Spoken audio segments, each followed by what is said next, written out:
So, what are two F words that I wish I personally had used more often when I was a manager in tech? And why is this relevant at this particular moment in time?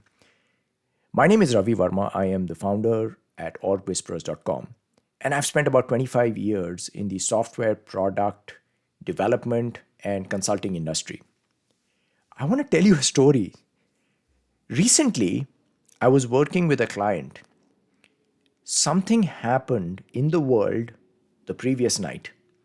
I had my weekly meeting with my client, and I was in a really dark place. I was hurt by what happened in the world. So I show up to the meeting.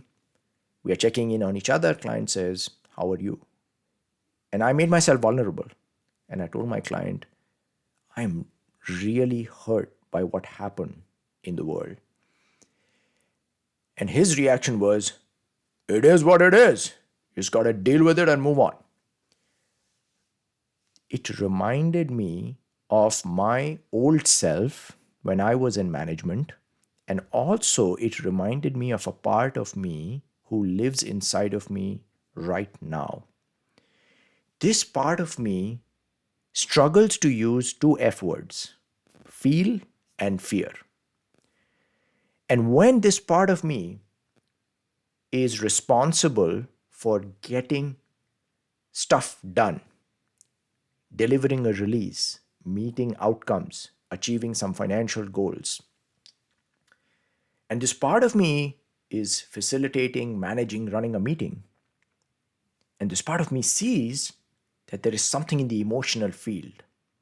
There are people who are feeling deep feelings. Maybe they are dealing with something personal. Maybe something happened in the world. I'm scared of using the first F word, feel. Because if I acknowledge the feelings in the room, the feelings of sadness, grief, loss, I will have to face my second F word, which is fear. Because I don't have the tools to deal with this emotional energy. And I fear that if I open Pandora's box and if I acknowledge these feelings, the meeting is going to go to hell. I will not be able to achieve what I wanted to achieve in the meeting. And there could be a domino effect where the release is not going to meet the deadline.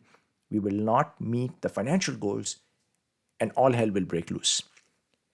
So the two F words I tried to lock up at home when I was in management was feel and fear. And I ended up becoming a not so nice version of myself.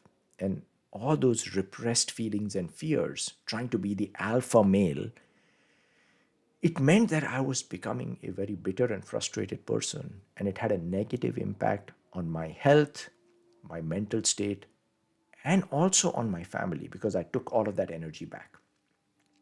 What have I learned since then? The emotional energy in the room is always going to be there. Just because I choose, as someone with power and privilege, to not name it, to not acknowledge it, it doesn't mean that it's going to go away. Whether I like it or not, that emotional energy, the feelings, the fears are going to impact the release. They are going to impact the financial goals. I have two options. I can try and deny them. I can try and suppress them and try to command and control the energy, or I can acknowledge it, be humble, and harness it. And part of harnessing it means acknowledging I feel there's something in the room and I'm scared of not honoring it. I'm also scared that it might take over and stop us from achieving our goals and making payroll. And I'm scared I don't know how to deal with it. Would you please help me? How do you handle feelings and fears in the tech industry? And what is it that you wish people in management knew how to do better? Send me a direct message or a comment until our next conversation. Thank you and bye-bye.